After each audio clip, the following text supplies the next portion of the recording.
Hi guys, welcome to A&B Homemaker, a place where we are redefining the modern homemaker through recipes, thoughts, ideas, and so much more. And today I've got a great recipe to share with you all. One of my favorite desserts is Oreo Truffles or Oreo balls, depending on how fancy you want to be. And basically an Oreo truffle or an Oreo ball is a ball of chocolatey, creamy Oreo goodness that is covered in another layer of chocolate.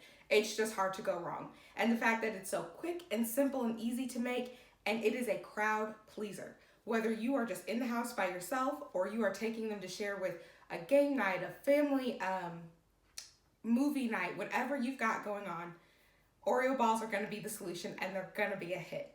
And so tonight we're going to learn how to make Oreo balls, and we're going to start with step one. Okay, so to get started, I have opened up my Oreos and I'm going to start by separating out the cookies from the actual cream that's inside the Oreo. And I want to make sure that I separate out the cookies from the cream because I'm going to be putting the cookies in a baggie and then we're going to be crushing the cookies later. And the less cream you have attached to the cookie, the easier it's going to be to make a fine crumble for when we make our smooth, creamy Oreo ball. So let's get started, and we're going to keep going, separating out the cookie from the cream.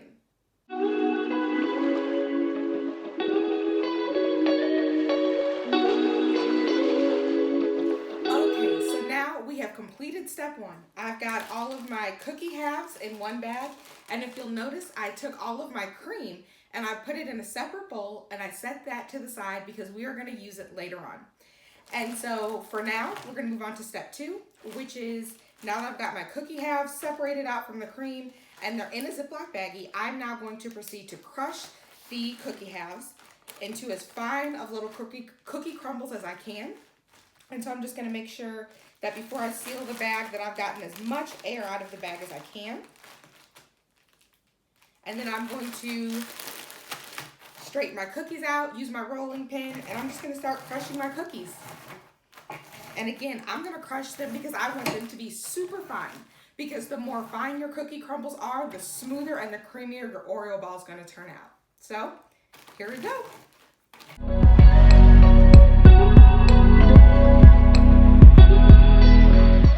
So, to make sure that my cookie crumbles come out really fine, as I'm crushing it, I will go ahead and I'll shake my bag and I'll move it around to make sure I'm getting all the different areas, and then I'll go right back to crushing it with my rolling pin just to make sure that I'm getting it really well and that all the areas end up getting love from the rolling pin.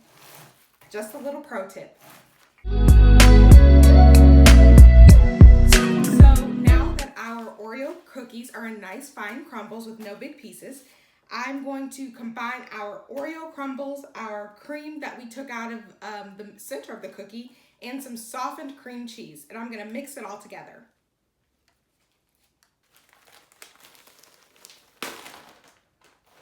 Okay, I'm just going to pour this in. Make sure we get all of our cookie crumbles in there. And with add some of our cream cheese. And then I'm going to take a fork and a spoon and I'm just going to start mixing it in. Okay guys, so I went ahead and I mixed my cream cheese, the inside of the cookie filling, and the cookie crumbles all together. My cream cheese was not as soft as I had hoped it would be because I didn't leave it out to get room temperature as long as I should have. And so I ended up busting out my hand mixer to really get the combination really creamy, really smooth. And so here's what we ended up with. A really smooth, chocolatey, creamy goodness. And so now I'm going to take this mixture and I'm going to make little balls onto this cookie sheet. And so after I make all of my balls together so that they will eventually become the Oreo balls, I'm going to set them in the freezer to set. So first, let's start making some balls. And I don't want them to be super big, just little bite-sized Oreo balls. Probably about a tablespoon big. And I'm going to separate them out. And again, once I get done making all of my little Oreo balls. I'm gonna freeze these to let them set and get good and firm. And then we'll cover them with chocolate and we'll be done. Okay, so while our Oreo balls are in the freezer, I went ahead and I made my melted chocolate that we are going to dip the Oreo balls in to give them that great chocolatey coating that's gonna make them wonderful for being bite-sized treats. And so to get our melted chocolate, I basically just took some chocolate chips, I put them in a bowl, put the bowl in the microwave, and I put it on for 10 to 15 seconds, and then I stir the bowl of chocolate. And I do this and I continue to repeat it until the chocolate is completely melted. And doing the heating in small bite-sized pieces with a lot of stirring helps you to prevent from overcooking the chocolate, because what you don't want to do is have the chocolate in there for too long and then you have uneven temperatures throughout the chocolate. It becomes hard, a mess. It's really unfortunate. So to get a good consistency of melted chocolate, 10 to 15 seconds in the microwave, stir it up and continue to repeat until you get a really good consistency that's ready to dip your Oreo balls.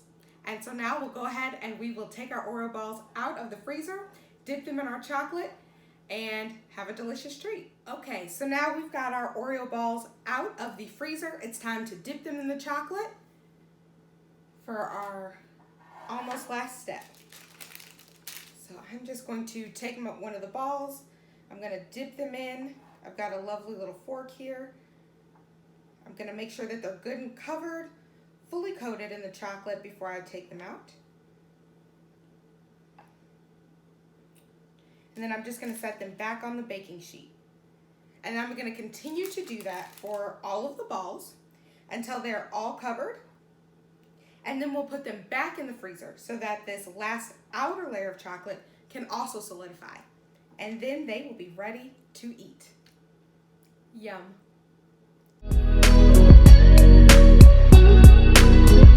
Okay guys, so here are some of our finished Oreo truffles or Oreo balls, depending on how you're feeling. I went ahead and I covered some in milk chocolate, some in white chocolate, and for a little bit of decoration, I did some drizzle in the opposite chocolate. So we've got some milk chocolate with some white chocolate drizzle on them. We've got some white chocolate with some milk chocolate drizzle. Looking delicious. They're super creamy, chocolatey Oreo flavor inside, and great and ready to enjoy. So I hope that you all try out this recipe. Let me know in the comments how you like the recipe, if you'd like it, if your family, your friends, if they enjoy it, any tips or tricks that you have or ways that you would alter it, let me know in the comments. I hope you all enjoy and have a great day. Bye.